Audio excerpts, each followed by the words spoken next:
All right, good afternoon, everybody. Nice to see you all. Before we get to your questions, let me do a quick announcement. President Obama on November 9th, 2015 will host Israeli Prime Minister Benjamin Netanyahu at the White House. The President looks forward to discussing with the Prime Minister regional security issues, including implementation of the Joint Comprehensive Plan of Action to peacefully and verifiably prevent Iran from acquiring a nuclear weapon, and countering Tehran's destabilizing activities in the region. The President also looks forward to discussing Israel's relations with the Palestinians, the situation in the Gaza Strip and the West Bank, and the need for the genuine advancement of a two-state solution.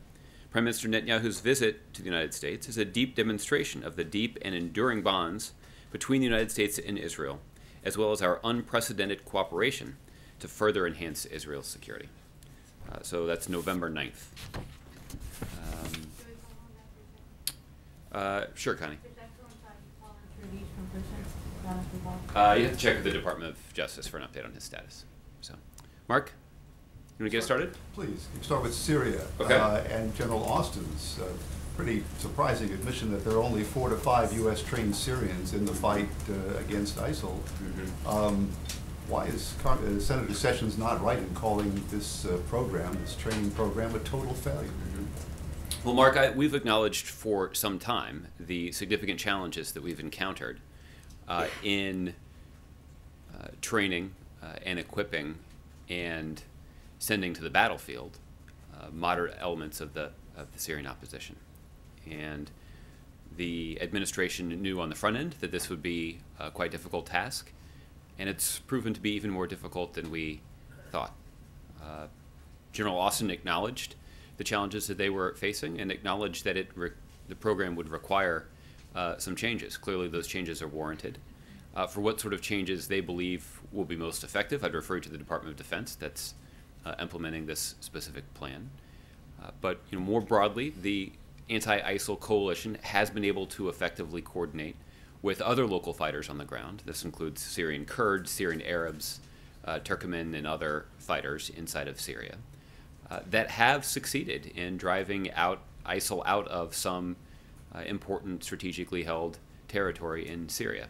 Clearly, we've got a whole lot more work to do, but much of that progress would not have been possible without the strong support of the anti-ISIL coalition, particularly in the form of airstrikes that have enhanced the performance of these local fighters on the battlefield. Yeah, but Josh, you guys placed a fair amount of emphasis on this part of the strategy at the outset. Was that mistaken to put so much trust in the U.S. trained Syrians? And is it, I know you talk about changes that have to be made. Isn't it time to just scrap that part of the strategy? Well, again, for how the program should be addressed to correct some of these problems, I direct you to the Department of Defense. They can sort of talk about the operational details of the specific programs. I would point out that many of the most ardent critics of this administration, particularly when it comes to our Syria policy, have suggested that a much more significant and deeper investment in this training effort is what the administration should have pursued years ago. So it is true that we have found this to be a difficult challenge, but it is also true that many of our critics had proposed this specific option as essentially the cure-all for all of the policy challenges that we're facing in Syria right now. That is not something that this administration ever believed, but it is something that our critics will have to answer for. Let me stick with Syria and Secretary of State Kerry's discussion of having spoken to the Russians and the suggestion that there should be the Russian proposal for military-to-military talks. Is the administration going to go ahead with that? Do you think that's a worthwhile avenue to pursue? At this point right now, I don't have a specific announcement to make about any additional consultations with the Russians. What we have said for some time is that we would welcome constructive Russian support for the efforts of the anti-ISIL coalition in Iraq and in Syria. But at this point, I don't have anything new to announce. Okay. Russia's UN ambassador said that they're ready to start airstrikes, and that he doesn't see why America would object to that. Would we object to Russian airstrikes against ISIL targets? Well, again, I think the short answer is it depends. The fact is, we want to make sure that a couple of things. The first is any efforts by Russia that are motivated, that are geared toward doubling down on their support for the Assad regime would be counterproductive and destabilizing. And the reason for that is simply that the support for the Assad regime only has the effect of propping up a leader that has utterly lost the legitimacy to lead that country. And it only further divides the population and, in some ways, makes it more likely that we're driving some citizens in Syria directly into the arms of ISIL or other extremist groups that oppose the government. So what we would welcome is an integrated, coordinated, constructive effort on the part of the Russians to support the 60-member coalition of nations that is working to degrade and ultimately destroy ISIL. Okay, one more briefly, if I may, about the Business Roundtable remarks the President had. His rather pointed remarks about all the doom and gloom talk he's hearing from Republican candidates and how they should maybe stop talking America down and America's winning now. First of all, are you really sure he's not going to watch the debate tonight? And second, are you sure that maybe a certain one of those candidates isn't getting under his skin a little bit? I'm confident that the President won't watch the debate tonight. He will be interested to hear what happens, but I don't think that he'll be watching it in real time. And the comments that you heard from the President apply to a significant number of candidates in the Republican field. And this is part of politics. This is part of a political debate. And you've heard me say before that there's a lot of value in having a robust political debate in this country as we make decisions as a collection of citizens about which direction we believe that our country should move. The President, however, believes that debate should be rooted in facts and an accurate assessment of the kind of tremendous advantages that our country has. And I think the President would be the first to point out that those advantages are hard-won. And those are advantages that can be frittered away if the next leader of the country doesn't appreciate the way that they contribute to the success of this country. So America's winning now. That's not a shot at Donald Trump.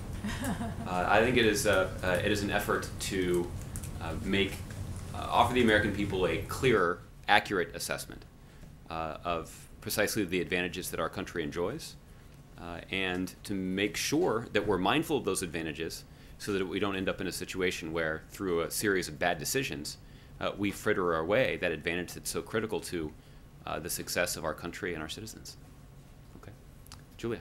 Thanks, Josh. Also, at the Business Roundtable, the President was asked about Chinese cyber hacking, and he said that the U.S. is preparing a number of measures that will indicate to China this is something that will put significant strains on the U.S.-China relationship, and that the U.S. is prepared to take countervailing actions. Can you shed some light on this? What actions did he mean in particular? Is he speaking about sanctions or more? And do you also have a sense of timing of when we might see measures addressing this issue be rolled out, especially as it relates to the visit from President Xi? Yeah. Well, Julia, I think in this instance the President was intentionally nonspecific in making a reference to countervailing actions.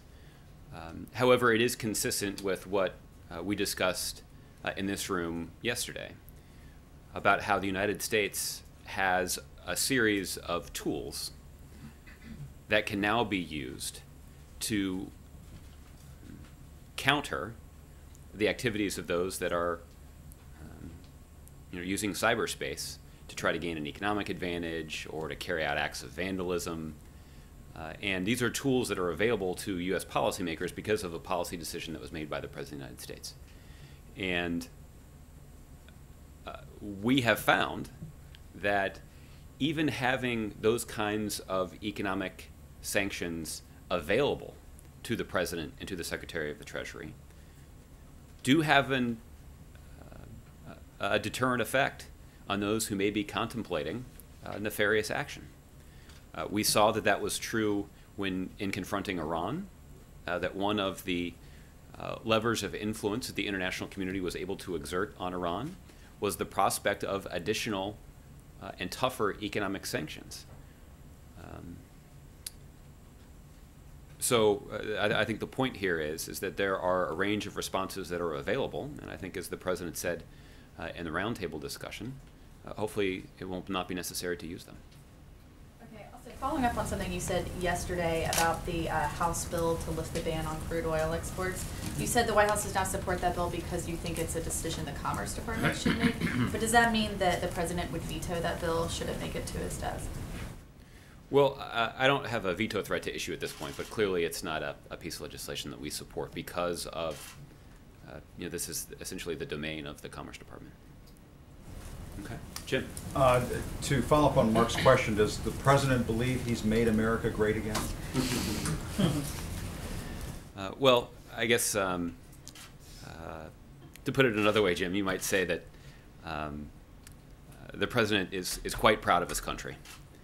And he's certainly proud of the tremendous progress that the citizens of this country, in part because of the policies put in place by this administration, have had in coming back from the worst economic downturn since the Great Depression. We've got so much to show for all of our progress, but the President is mindful of the fact that the next president will enter into office at a point where those tremendous gains are reversible.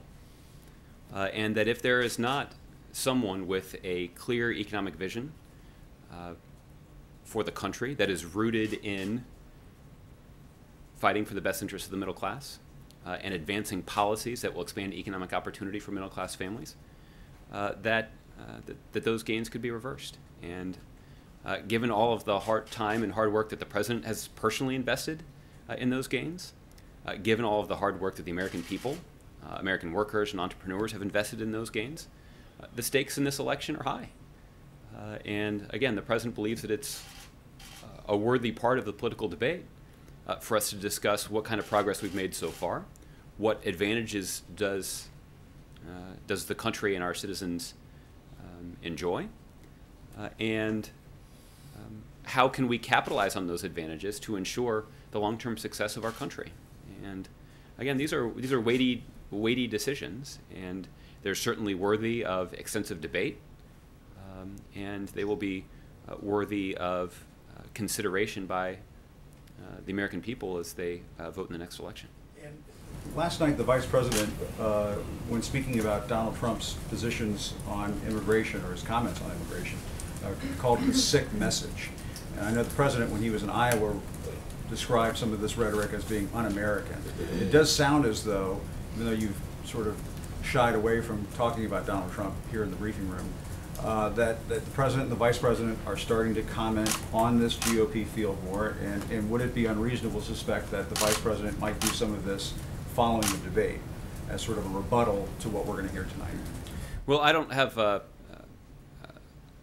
preview of any future vice presidential remarks to share with you. You can check with his office about that. I think the President, when he was speaking in Iowa, went out of his way to make clear that he wasn't talking about just one candidate in the field. We've seen what I've described as an alarming number of Republican candidates demagoguing on this issue in particular, seeking to single out and target immigrants to this country. It's, as the President said, it's not at all consistent with the kinds of values that have made our country great, to borrow a phrase.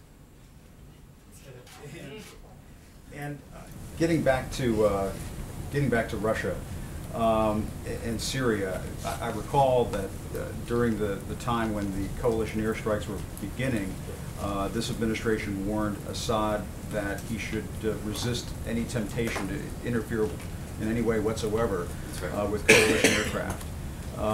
Is the same warning being issued to Russia in the same regard? To stay out of the way. Well, I think that you have heard me raise concerns about the possibility that if uncoordinated, that there could be some potential for interference in the activities of some Russian military personnel and the efforts of our anti-ISIL coalition, and we obviously want to make sure that doesn't happen. And on China, that's my last thing. Yeah. You just said to Julia that the president was intentionally non-specific. Mm-hmm. What does that mean? Why not be specific? Is it that you want to let President Xi's visit pass and then reassess things after? Why non-specific? Well, I think because what is clear, based on the readout that you received from our office over the weekend, that U.S. and Chinese officials are engaged in candid, blunt discussions about our concerns in this policy area. And I would expect that those kinds of candid discussions will continue even when when President Xi visits the White House at the end of next week. That will, so there are some ongoing discussions that are taking place at a high level. And Does the President intend that to be a warning today? no, I think that he merely was stating a fact, which is that the United States does have a range of tools to respond, and we are hopeful that it will not be necessary to use them. The reason that I don't believe a warning is necessary is, at this point, it is quite clear to the leaders of the Chinese government how seriously the Obama administration takes this issue. And again, there are a variety of ways to assess our seriousness here. The first is that in each of their previous meetings, President Obama has raised this directly with President Xi. The Department of Justice has taken aggressive action to try to bring to justice by indicting 5 Chinese military officials for their actions in cyberspace. And in our public comments on this issue over the last several months, you have heard the United States government make clear that we have significant concerns with Chinese behavior. It is clear that the Chinese government is being responsive to those concerns by at least engaging in a candid discussion of those issues, a discussion that will continue at the end of next week when President Obama hosts his counterpart here at the White House. Okay, JC. It was 2 weeks ago today, Josh, that the president had called Chancellor Merkel to thank her and to show his support in her coping and dealing with the refugee crisis in Europe, especially in Germany. In that 2 weeks, there's a consideration and actually some real disillusionment within the EU itself, since open borders are basically a basic premise of what the EU is all about. Has the president had another conversation with her or other leaders to show support, to show personal concern that what is going on in Europe, the largest immigration movement or refugee movement since World War II, is something that's on his mind? JC, I don't have any new calls to tell you about, but the president does continue to be concerned about this significant humanitarian crisis. There are millions of human beings who have fled their homes, have fled their communities, many times with their children in tow, seeking refuge. And it's tragic.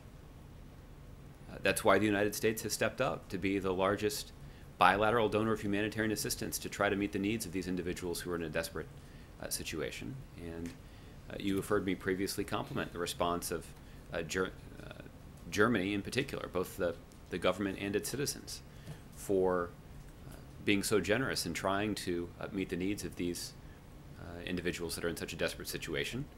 What's clear is that there's no one country that's going to solve this problem on their own. And we'll need to see the kind of cooperation that is the hallmark of the European Union to take this, to confront this challenge head on. Will the president be meeting with individuals from the EU next week when he's in New York City to discuss this topic? I don't have any meetings at this point to share with you in terms of the president's schedule for New York, but we should have more details on that next week, I would assume. Okay. Mark. Josh, how did President Obama come to post a tweet about the high school student in Texas who made a clock with some wires protruding that got him in trouble? Mm-hmm. And why did he choose to tweet about it? Mm-hmm. Well, I think the president, like many of us, was struck by the news reports of this particular incident. Mark, the fact is that America's best teachers and our schools, and our best schools at least, nurture the intellectual curiosity of all of our students. In this instance, it's clear that at least some of Ahmed's teachers failed him. That's too bad, but it's not too late for all of us to use this as a teachable moment and to search our own conscience for biases in whatever form they take. This episode is a good illustration of how pernicious stereotypes can prevent even good-hearted people who have dedicated their lives to educating young people for doing the good work that they set out to do. So the President was pleased to extend an invitation, or the White House was pleased to extend an invitation to Ahmed to participate in Astronomy Night that'll be hosted here at the White House next month. Astronomy Night is an event that we've previously held here, where we'll bring together government scientists and NASA astronauts and others to spend some time with young people examining the wonders of the heavens. And it'll be an opportunity for them to talk about science and our solar system and the universe. And it should be a good event, and I think that, or at least we are hopeful that Ahmed will feel right at home here. Does President Obama believe bias was a factor because the young man is Muslim? Well, I think it's from this distance, it's far too early to draw that direct assessment from here. We have seen that local law enforcement officials have closed the case, and I think there are some difficult and penetrating questions that do need to be asked in pursuit of the information that you just presented. Okay, Laura. Thank you so much. Just to follow up on the migrants crisis which is happening in Europe. At the Hungarian border at this moment, the situation is extremely tense, with thousands of families trying to cross the border. A wall was built in the past 3 days. Does the President approve the wall to prevent migrants to come to Europe? Well, Laura, we've obviously been following this crisis closely here at the White House. The principle that we have championed is one that is rooted in a common human decency. These are human beings who are in a desperate, even tragic situation. They've been forced to flee their homes and their communities because of terrible violence that is taking place there. And we have seen a response from many European citizens and European governments indicating the generosity of spirit that's required to try to meet some of these basic humanitarian needs of individuals that are in a terribly desperate situation. But what is true is that it's not just one country that's going to be able to solve all of these challenges. And the United States is committed to doing our part to continue to play a leading role in the international response. And that means continuing to be the largest donor of bilateral donor of humanitarian assistance. And the announcement that we made here last week about our intent to step up our process for taking in Syrian refugees, a minimum of 10,000 in the next fiscal year. So that's an indication that the United States is stepping up, and we'd like to see other countries, both in Europe and around the world, step up to do their part to respond to this particular crisis. Well, again, on a human level, Josh, there's a wall to prevent crying families, to come to Europe. Mm-hmm. So what's the White House reaction to this wall? It's all over the news in Europe at this moment. Yeah. Well, again, what we're going to need to see is the recognition by governments and citizens in countries across Europe that Germany is not going to be in a position to solve this problem alone. And the other countries that have shown a generosity of spirit and accepted a significant number of migrants will not be able to do this alone. That we're going to need to see a coordinated effort on the part of countries around the world, including a large number of countries in Europe, to do more to respond to this particular crisis and to respond to the basic humanitarian needs of these fellow human beings who are in a desperate situation. And the United States has led by example in this regard. We've seen a tremendous commitment from Germany, to cite just one example. And it's important for other countries to step up as well. Just another question on the same topic. The former Uruguayan president 2 weeks ago asked presidents from all over the world to take some migrants to their home. Will the president consider to take some migrants in Camp David, for instance? I'm not aware that that's a policy that's being considered at this point, but there is a well-established process here in the United States for resettling refugees. This is something that we talked about a little bit last week, but it bears repeating, that for the specific category of refugees as defined by the United Nations, the United States takes in well over half of those refugees that are identified by the United Nations to resettle them. Put another way, the United States takes in and resettles more refugees, as described by the United Nations, than every other country in the world combined. So it is clear that the United States is willing to do our part, and we've ramped up those efforts in response to this latest crisis. But the United States can't do this alone. Germany can't do this alone. We're going to need to see other countries in Europe step up to the plate to respond to this particular crisis. We're also going to need to see countries in the region and other countries around the world that have not traditionally participated in these efforts step up and offer their support, even if it's financial support. Okay, all right. Let's move around a little bit. Leslie. Thanks, Josh. Raul Castro is scheduled to go address the UN next week, and I wanted to see if, I know you said the schedule is in flux still with the president, but if he's planning on meeting with him? I don't have the president's schedule for the United Nations, and I don't anticipate that we'll have that this week.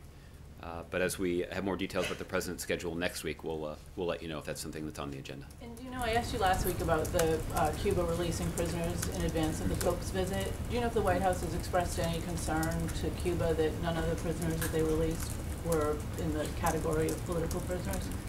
I'm not aware of the details of any communications between the United States and Cuba on this particular issue.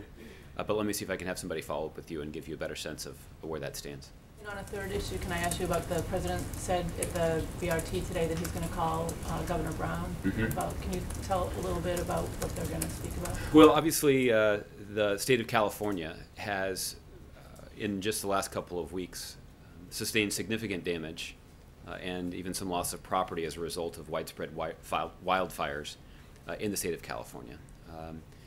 I know that officials in California, including Governor Brown, have been in touch with FEMA. This is the federal agency that's responsible for supporting the response and recovery efforts that are already underway and being led by state and local officials. The president will be calling Governor Brown later on this afternoon to get an update on the situation, to determine if there is additional support that the federal government can offer to California as they endure this difficult situation. And I'm confident the president will also convey his support to those Californians that in some cases have had to flee their homes or have had over the course of the summer to sustain the significant loss of property. He'll let them know that the prayers of the first family in the nation are with them in these difficult times. Okay, Patty. The Hungarian police are using pepper spray and water cannons on these refugees. Are you prepared to condemn those actions? Well, I think what I'm prepared to do is to continue to urge countries, governments, and citizens all across Europe to step up their response to reflect the increased need in this situation. We've seen hundreds of thousands, if not millions, of people flee their homes and in a desperate attempt to find refuge somewhere. Some of them are even fleeing to Europe. And clearly this is a difficult situation. We're talking about a large number of people.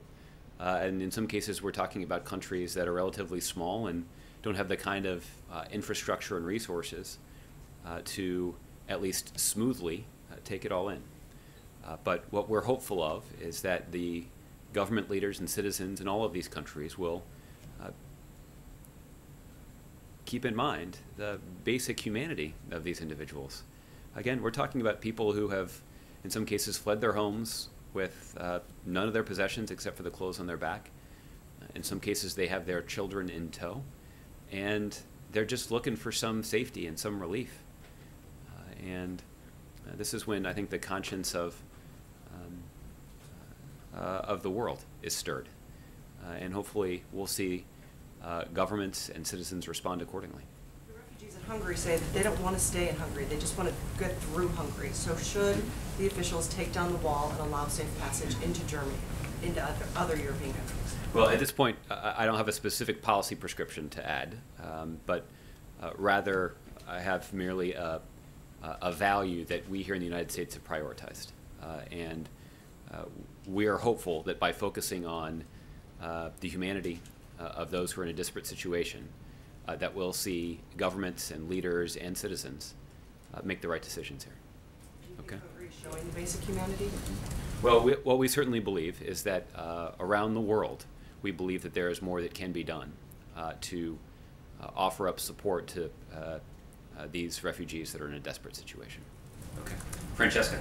I also wanted to ask about the Vice President's comments yesterday. Does the President also believe that Donald Trump has a sick message about illegal immigrants? Well, I think the President spoke at some length about the kind of rhetoric that we've seen from the Republican candidates for president on the issue of immigration. And I think the President was quite stark in suggesting that it was un-American to single out and target those individuals just because of either their race or ethnicity or immigration status. And along the same lines, the Vice President also said last night, folks, the American people are with us. I know it doesn't feel that way, but I'm telling you, the American people agree with us. And he was talking about immigration in that context too. Do you believe that? Does the President believe that? Because it seems right now that the American people, or at least Republicans, are with Donald Trump on that issue. Well, I don't think that that's true. I think that most of the public polling that we've seen on this issue indicates strong bipartisan support for the kind of bipartisan legislation that had strong bipartisan support in the Senate and would have passed the House if it were not blocked by House Republican leaders who had apparently a different goal in mind. So, we continue to take a lot of solace in knowing that the business community, the law enforcement community, even the faith community, all have indicated their strong support for common sense immigration reform that includes not just increased investments in border security, which are critically important and strongly supported by the President, and were blocked because of the opposition of Republicans in Congress, but also things like a path to citizenship for those who are here in this country and are basically American in every way except for their papers. Okay. Kevin. Josh, thanks. I want to give you another run at the Syria training story. You said it's proven to be more difficult than we thought. Can you expand on that? I mean, it just seems like an awful lot of money and a lot of investment for very, very little production. Well, I guess, Kevin, for a lot of details as it relates to the program, I'd refer you to the Department of Defense. They're responsible for implementing and carrying out this mission. I think reported back to you and the President saying this is what happened. I just want to get your understanding of what they're telling you. Sure. The President has been, as you would expect, been regularly updated on the challenges that they've encountered in trying to train and equip a moderate Syrian opposition. The challenges that are associated with this effort, though, are not difficult to imagine. The security situation in Syria is obviously extremely chaotic, means it's very difficult to recruit individuals. Even if you do recruit them, that chaotic security situation means that you need to intensely vet them. We after all don't want to be in a position of training and equipping individuals that may not share our goals. So that is a time-consuming effort as well. And then you're essentially asking these individuals to take up the fight against a brutal terrorist organization that is renowned, or at least has received worldwide condemnation for their inhumane tactics and violence, and that's a tough assignment, and I think that's not an excuse, but it is a fact, and that is why the Department of Defense, and I think to General Austin's credit, I'm sure it wasn't easy to sit in that chair and to recite these facts, but he did that, and I think it reflects certainly the President's desire and the desire of every member on his national security team to understand the facts and to make decisions rooted in an accurate assessment of what's exactly happening. And it's important that certainly the Department of Defense, but everybody else who's involved in this policymaking process, face up to this significant difficulty that this training and equip program has encountered, to make the necessary changes and to make sure that the difficulty of this work is factored into our overall strategy. So I'll remind you that this certainly was and is one component of our strategy, but so are the military airstrikes that have been used to important effect to support the efforts of other fighters on the ground inside of Syria that have succeeded in driving ISIL off some important territory inside of Syria. We have seen other strikes and other military missions carried out by the United States that have resulted in the capture and killing of senior ISIL officials, including the second in command in ISIL, who was taken out by a U.S. airstrike a month or so ago. To say nothing of our efforts to try to counter radicalism through social media, to try to stop the flow of foreign fighters, to shut down the efforts of ISIL to fund their terrorist activities. So this is a comprehensive strategy, and we've talked and acknowledged about the difficulty that one component of that strategy has encountered. I want to ask you about the budget and funding of Planned Parenthood. What would the president think of funding other medical facilities that might provide similar services, but not Planned Parenthood as an alternative? Would that be something that the president would be willing to sign? Well, Kevin, we've been, I think, quite forthright about the president's opposition to any effort to wholesale defund Planned Parenthood. And I think what has injected this issue into the political dialogue of late are the graphic videos that emerged on the internet in the last couple of months. And the Planned Parenthood has apologized for the content of those videos, and they should. They were shocking. But it is certainly not appropriate for Republicans in Congress. In fact, it's even cynical for some Republicans in Congress to try to use those videos as an excuse to take away basic health care for millions of families across the country that rely on it every day. I want to ask you about the poverty rate, still around 14.8%, 46 plus million people still at or below the poverty rate. Why hasn't the president been able to move the needle on this? Well, we've certainly seen a lot of obstruction from members of Congress, Republicans in Congress, to efforts to try to address this particular issue. That said, I think there was some good news that was included in the report, that when it comes to child poverty, we actually have seen the largest two-year reduction in child poverty in nearly 2 decades. So that's an indication that there is some progress that's been made. But the president believes that there's a whole lot more that we can do to try to address the poverty rate. And the first thing that comes to mind is raising the minimum wage. One of the things that we've talked about in here is the fact that given the current level of the minimum wage, if you are the head of a household and you're trying to raise, you're trying to provide for a spouse and 2 children based on working full-time at the minimum wage, then you're raising that family below the poverty line. So if we're actually interested in trying to do something about poverty, let's raise wages for those hardworking Americans that are just trying to do the right thing by working an honest job and providing for their families. That certainly would be one place to start, and it would have a material impact on the numbers that you just cited. Okay, Chris. Thanks. Let me ask you really quickly, follow up on Ahmed Mohammed. So many interesting stories in the news that we often ask you about. The president doesn't comment on them, or you haven't spoken to him. Yeah. Why did he decide to get involved with this? Well, again, I think that he, like many of us who saw this online or saw it in the newspaper today, I think we're struck by this story. And look, there are millions of teachers all across our country that dedicate themselves on a daily basis. Many of them are underpaid too. But they dedicate themselves on a daily basis to trying to nurture the intellectual curiosity of their students. And that's heroic work. And it's work that is going to be critical to the long-term success of our country. But at least in this instance, at least some of Ahmed's teachers failed him. And that's a shame. And I think it tugs at your heartstrings a little bit. And we at the White House and the president himself recognized that there could be an opportunity to try to reach out to this young man and give him a unique opportunity to nurture that intellectual curiosity.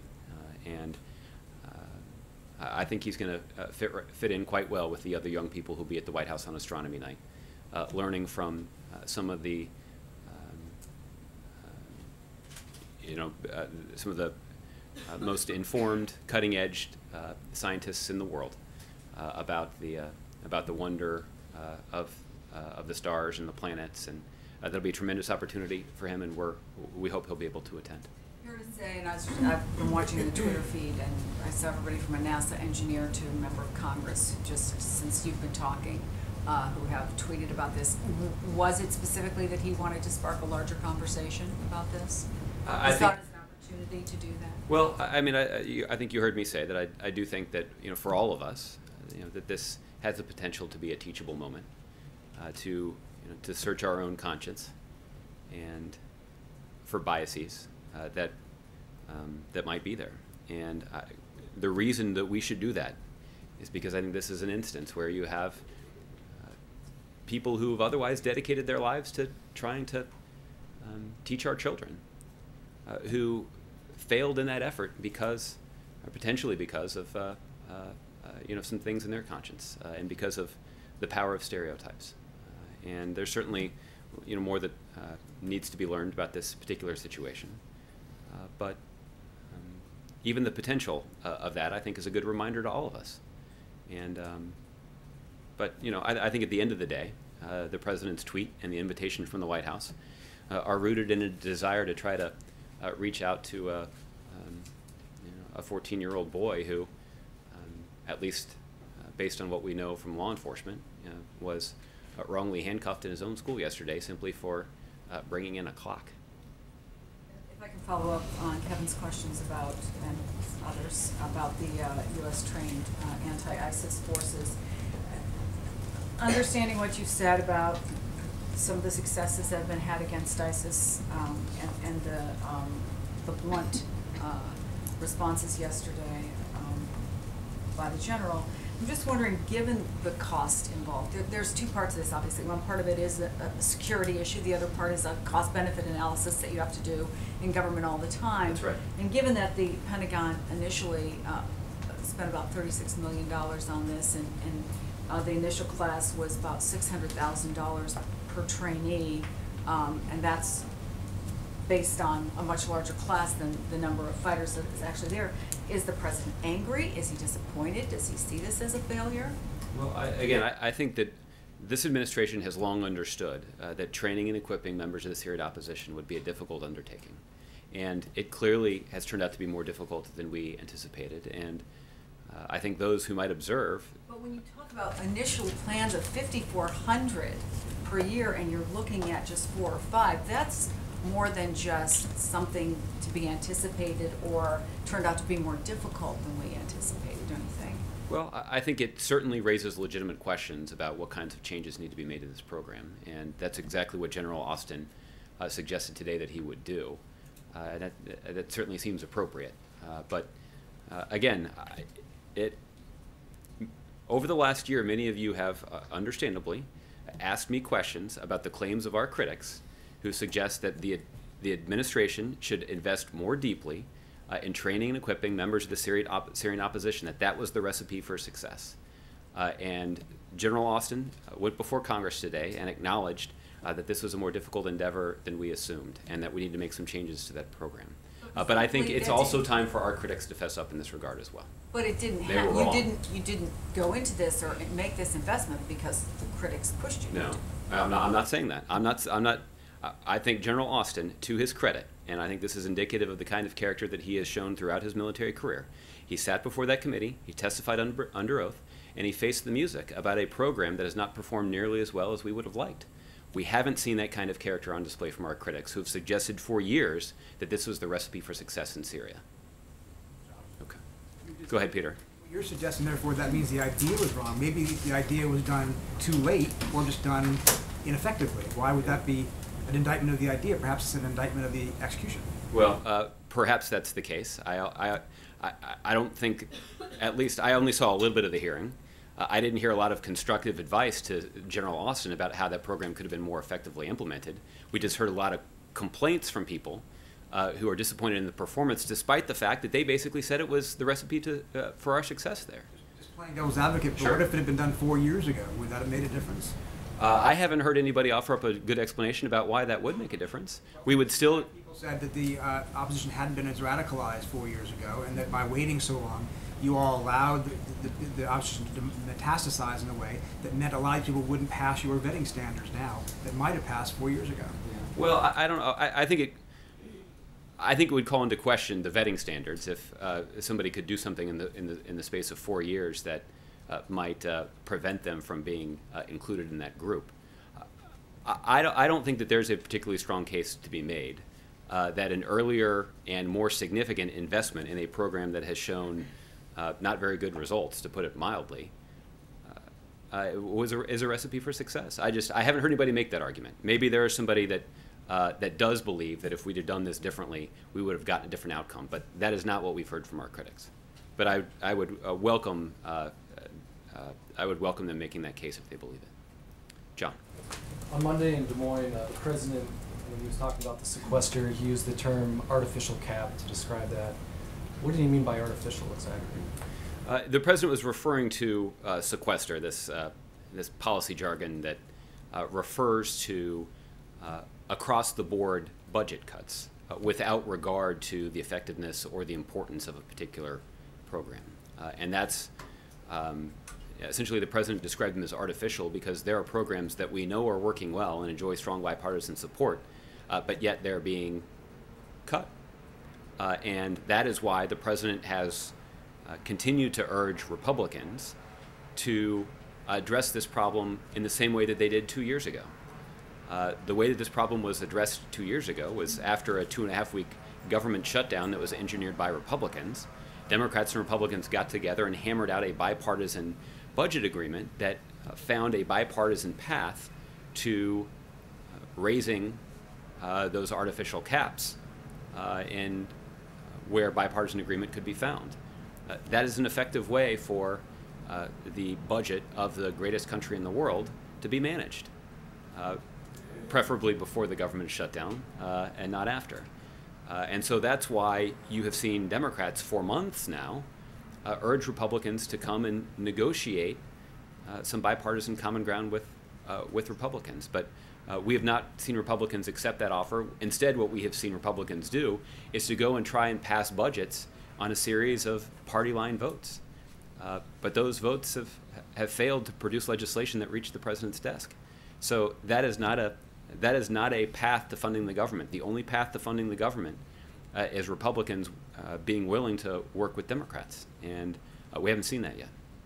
And then today at the Business Roundtable, he touted deficit reduction as a mark of economic progress.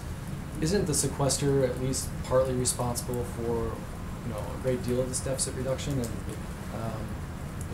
looking ahead off the next 5, 6, 7 years, don't you see projections that will help with the deficit reduction due to the sequester? Well, I didn't bring my green eye shade with me, but we can find somebody with a green eye shade to talk to you about how much the sequester actually counts for deficit reduction. I think the point is that the president believes that we can make critically important investments in our economy, things like job training and infrastructure and research and development, things that we know will be good for our economy, and we can do that in a fiscally responsible way. The president talked about this one example of closing the carried interest loophole. This is a proposal that the president advocated even as a candidate for president and drew the scorn of Republicans in Washington and around the country. Now we actually find ourselves in a situation where 2 of the leading Republican candidates for president actually back that proposal. So for years, Republicans have resisted implementing that plan, closing that loophole that only benefits the most wealthy. Let's close that loophole and make some of the investments that we know will be good for our economy. That's an example of how we can continue on the path of deficit reduction while also investing in the kinds of economic priorities that will be good for our economy, good for the middle class, and oh, by the way, will be even better for our deficit. So that's the kind of common sense approach that the president has taken to budgeting. All too often it has run into the stiff ideological partisan resistance of Republicans in Congress. But Republicans have not been well served by sort of manning the partisan barricades when it comes to these budget disputes. But that's what they've been doing for the last several months here. Hopefully, they'll change their strategy as we get close to the deadline here. And then just finally on the Iran nuke deal, tomorrow the deadline, the end of the 60-day clock runs out. Is the president looking to mark that in any way? Is he going to make any sort of statement or anything on that? Not that I'm aware of at this point. Obviously, there is that would be the end of the 60-day clock for congressional consideration of the agreement. It, however, is still in the middle of the 90-day window for the UN, after having voted, the UN Security Council after having voted on and ratified the agreement, before the implementation phase would begin. And that implementation phase would begin not with sanctions relief, I would remind you, but with Iran beginning to take the significant, serious steps that they've agreed to take to curtail their nuclear program. This is everything from disconnecting the centrifuges to gutting the core of their reactor at Iraq, and of course reducing their uranium stockpile by 98%. Okay, Margaret.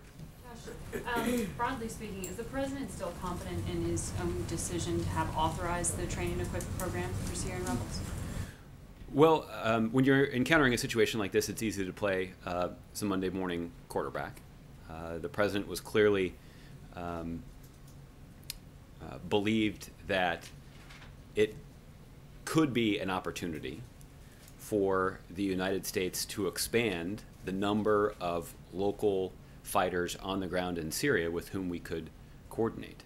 I mentioned earlier that there already are fighters on the ground inside Syria, some Syrian Arabs, Syrian Kurds, and others, who have proved to be effective partners with the United States and our coalition partners in taking the fight to ISIL. The president believed it was worth trying to augment that number through this train and equip program. Thus far, that's not been the result. But General Austin and others at CENTCOM are working to implement changes to this program, and we'll see if they can implement sufficient changes to get a better result, and as Chris alluded to, get a better bang for the buck for American taxpayers. Were there certain changes that the president specifically asked for? I mean, is he that in the weeds on this, or is that all deferred to DOD? Well, I think we're talking about some very basic operational details. And I think typically the way that this works is those in the military who are lower in the chain of command make recommendations to the commander-in-chief, not the other way around. Specifically on this issue, did it come up when the Saudi king was here? Did the president say he does want to move forward with that part of the train and equip program? Because I believe the Pentagon says that hasn't even started yet. Well, I know they talked about a range of issues related to our anti-ISIL campaign when King Salman was here at the White House, but I don't have a more detailed readout of the leaders' meeting to share with you at this point.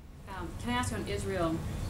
I believe you said previously that phone calls had been made, offers had been made broadly by the United States to Israel about stepping up security partnerships and relationships. Now that we got the date on the calendar, Bibi's coming to the White House. Does that mean you're going to drill down into some of those specifics? Can we expect that conversation is going to be about increased U.S. military support?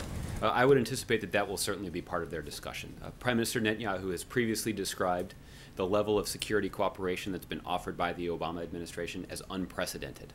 That, I think, is an indication of the president's personal commitment to the security of Israel and to the unshakable bond between our two countries. The president has, for some time, indicated not just a willingness but a desire to engage in conversations about how we could further deepen that security cooperation. There was some reticence on the part of the Israelis initially to engage in those discussions. But we would expect, in the context of this meeting in November and others that may be on the agenda for lower level officials, to begin having those discussions. And we certainly would welcome the opportunity to do that. Byron. Thanks, Josh. Given the failure of the train and equip program in Syria, the migrant crisis in Europe, Russia stepping up in Syria in a more muscular way, the fact that Assad is still in power. Byron sounds like he's delivering a stump speech in a Republican primary state.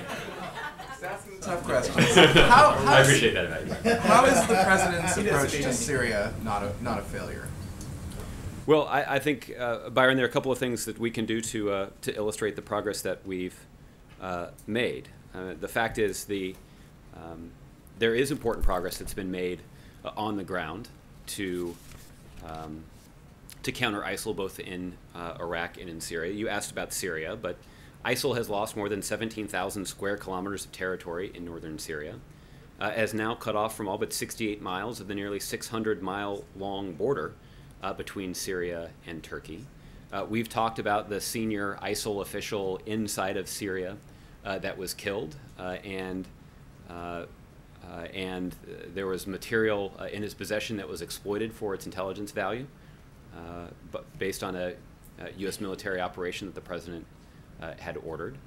We have seen other countries, both in the region and around the world, demonstrate their willingness to step up and offer greater support to our efforts in Syria. We've seen recent announcements from Turkey and from the UK and France to their engagement in Syria. That is to say nothing of the kind of engagement and support for our ongoing efforts inside of Syria that we've seen from countries like Jordan and the UAE, who were involved, and some others, who were involved on the very first day of this operation. And there was a lot of skepticism in this room, understandable skepticism in this room, about whether or not the president would be able to succeed in enlisting those Muslim countries in the Middle East in this effort. But we did succeed in doing that. And that was a diplomatic accomplishment, but it's also an accomplishment that has consequences for the long-term success of this effort. So we've made important progress. But I would not try to talk you out of the notion that there remains a lot of really important work to be done here. And the president, somebody made reference to it earlier, the president is always pushing his team to get a better assessment of what's happening on the ground and to determine whether or not those facts call for a further refinement or reform to our strategy there. Speaking of 2016 stump speeches, we've asked a lot about good segue. The president and his thoughts on Hillary Clinton and Joe Biden. Not so much Bernie Sanders. Yeah. I think only once or twice. Only once or twice. Senator Sanders on the trail has talked about tackling big infrastructure projects. He's talked about expanding the social safety net, and he's talked about making tuition free at public colleges. Those all sound like some things the president himself has talked about. What does the president think about Senator Sanders' agenda and policy proposals? Well, Senator Sanders obviously has a record, not just as a candidate, but also as a public servant, of somebody who is committed to fighting for the middle class and putting in place policies that he knows will benefit the middle class. The president spent a lot of time at his town hall meeting in Iowa talking about the importance of expanding access to a college education for more students in the United States. It's clear that Senator Sanders supports that value, supports that priority. They may have some different ideas for how exactly to get there, but those priorities they hold in common. And obviously, Senator Sanders has made a spirited case for his candidacy and has drawn some large and raucous crowds of enthusiastic Democratic supporters. And you've heard me say that kind of energy and enthusiasm on the Democratic side will ultimately be important to the success of the Democratic nominee, regardless of who that person is. Does the president think there needs to be more debates? I know Senator Sanders and Governor O'Malley called on. We talked about 2016 politics today, so I figured I'd ask you. Yeah. I haven't heard the president express an opinion about the appropriate number of debates among the Democratic candidates. Clearly there should be debates, and clearly there should be an opportunity for Democratic voters across the country to have an opportunity to evaluate the performance of those candidates in the debates, but I haven't heard the president weigh in with a specific number. Okay? Charlie. I'm curious, has the president seen a picture of this clock that was made in Texas that caused so much problems? I don't know if the president has seen a picture. I saw one shortly before I came out here. I know that it was starting to be tweeted shortly before I walked out here. I don't know if the president's seen it. Will he concede that the Secret Service would make a similar mistake if they saw this device, or this homemade clock near the White House? Well, I guess the point, Charlie, is that this is a device that was brought to a school and shown to a science teacher. So I wouldn't at this point speculate about what anybody's hypothetical reaction to it would be. What is clear is that the local police department took a look at it and promptly closed the case. Do you think that the blame should be placed, you mentioned the teachers, should the blame be placed on the teachers or the police officers? There'll be ample opportunity for people to assign blame here. And do you think this calls into question sort of the zero tolerance policies in public schools for any device that appears threatening? Well, I'm not aware of the specific policies that may or may not have guided the response here, so it's difficult to comment on that without knowing what those policies are. Thanks, Josh. Totally. Thanks, Josh. On Syria, Secretary Kerry said today that Russia has asked for military-to-military talks with the U.S. and given the fact that they're now on the ground with their military there, and President Obama says that he does not want U.S. troops on the ground, and our training effort has seemed to fall very short of the goal. Why not open up those military-to-military talks with Russia and specifically with Putin? Well, at this point, I don't have any announcements to make. I will say that obviously the destabilizing strategy that Russia pursued inside of Ukraine had an impact on the military-to-military relationship between our two countries. At the same time, we have been quite clear about welcoming Russia's constructive support for the anti-ISIL coalition that's operating in Iraq and Syria. We made that clear both publicly and privately, but I don't have any announcements to make about the current status of our military-to-military relationship. If I can ask really quickly about the budget. The president said earlier today that Republicans or a faction of Republicans have gone off the rails. It's kind of a follow-up to what he said earlier last month about, Republican crazies who are blocking him on everything and having conspiracy theories. I'm wondering if he thinks that kind of argument is going to help as we get so close to a deadline where, as he mentioned, billions of dollars were lost in the last government shutdown. We don't look like we're anywhere close to solving this one. So does he think that rhetoric is actually going to move us closer to solving that goal? Well, appeals to their rationality have not moved them in the right direction, at least when it comes to the interests of the country. What I will say is that there is an opportunity for Democrats and Republicans to sit down together and build a bipartisan coalition in support of a budget agreement that is in the best interest of the country and adequately funds our national security and economic priorities. That's what we're seeking. And I guess the good news is if Republicans are willing to work faithfully with Democrats, they'll be able to build a sufficiently large bipartisan coalition that even if there are a couple of Republicans that continue to spurn rationality, the legislation will still pass. And that's what the president is hopeful that Republican leaders will do, that they will follow the model that was established 2 years ago, which is Democrats and Republicans in Congress sit down together, hammer out a bipartisan agreement, one that clearly reflects the bipartisan consensus about the best interests of our national security and our economy. It will yield a piece of legislation that no one believes is perfect, but a strong majority of Congress can support and the president can sign. That's the approach that we believe Congress should take, and we believe they should do that before the deadline on September 30th. Okay? Jared, I'll give you the last one. Thanks, Josh. The president, on more than a few occasions, has compared himself to Ronald Reagan, citing some policies that he and President Reagan would have agreed on. He had one over the summer with the Iran nuclear deal he did very recently. When Republicans meet in California tonight, and I'm sure some of them will be asked to compare to President Ronald Reagan, given the setting, what kind of things would the president hope that Ronald Reagan and the president could agree that these candidates could talk about? Is there some common ground? Well, there certainly is. I read there's an interesting Washington Post story, I guess, about this a couple of days ago, where they talked about how many of the policies that are aggressively opposed by Republicans now are the kinds of policies where President Reagan and President Obama both supported. And so whether that's expanding Medicaid or the notion of trying to resolve diplomatically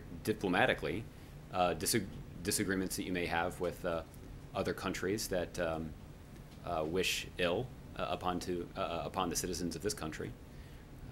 We saw President Reagan, who, despite the rhetoric and the emanating from the Soviet Union at the time, did have the courage to begin the kinds of negotiations to reduce the nuclear threat to this country that continue to serve as important foundations of our national security.